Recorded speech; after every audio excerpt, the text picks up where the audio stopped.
It's another farewell, hand off the baton party down here at Seattle Coffee Gear.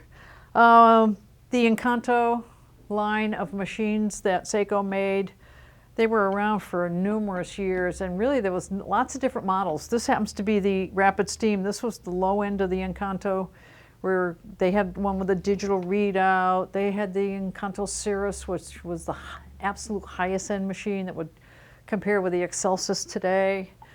They had lots of different ones, but this is gone bye-bye. Adiós. Handing off the baton to the Intelia.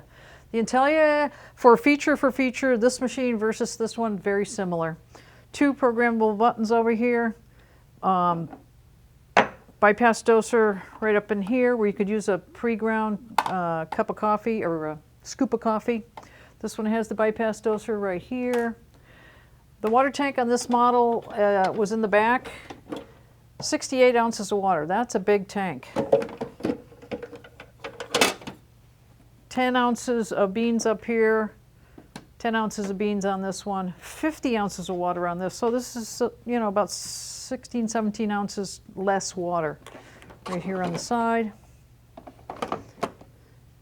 This had has a metal casing. This one has. They're not being made anymore, so I'm going to use has. Metal, plastic, push buttons. It had what was called the Saeco brewing system.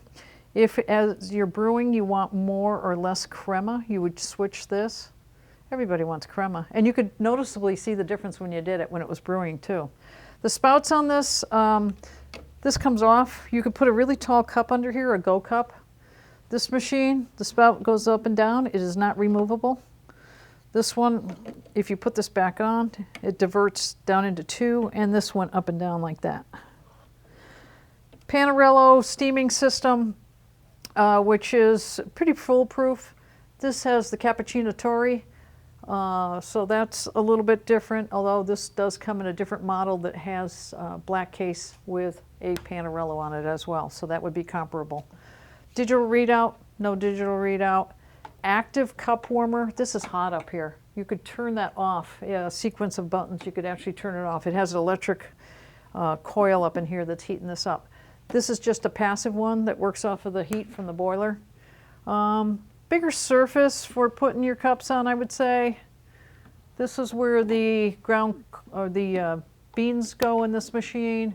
You had the capacity of 18 different grinder settings as far as fineness goes, and this regulated the amount of grams of coffee plus or minus that got ground and brewed through. On this one, this regulates that same thing, bypass doser. So that's similar as well. Bypass doser on this one, you would just push that button. Now you put the ground coffee in and use that instead of the grinder. What else can I say about it? They're both gonna, you know, this was a really nice machine in its day. We have a few refurbs possibly coming down the pike, but when they're gone, they're gone. And it's, you know, very affordable for what they, when this was new, this was probably in the $800–900 range. So, you know, not a cheap machine in its day. The high-end ones were like $1,500–1,800, something like that.